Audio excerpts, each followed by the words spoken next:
You know those mornings when your kid wakes up looking a little off, and you're stuck wondering, are they actually sick or just trying to skip math? Yeah, I've been there. That's why this tool is a game changer.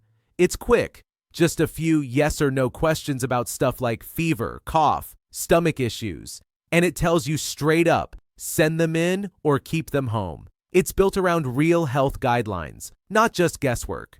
So when you're half awake and trying to do the right thing, it actually helps you feel confident about the call. Now, it's not a replacement for your pediatrician, but it does save you from second-guessing yourself every time your kid sniffles. If you're a parent juggling work, school, and life, this is one less thing to stress about. Check it out. Links in the description.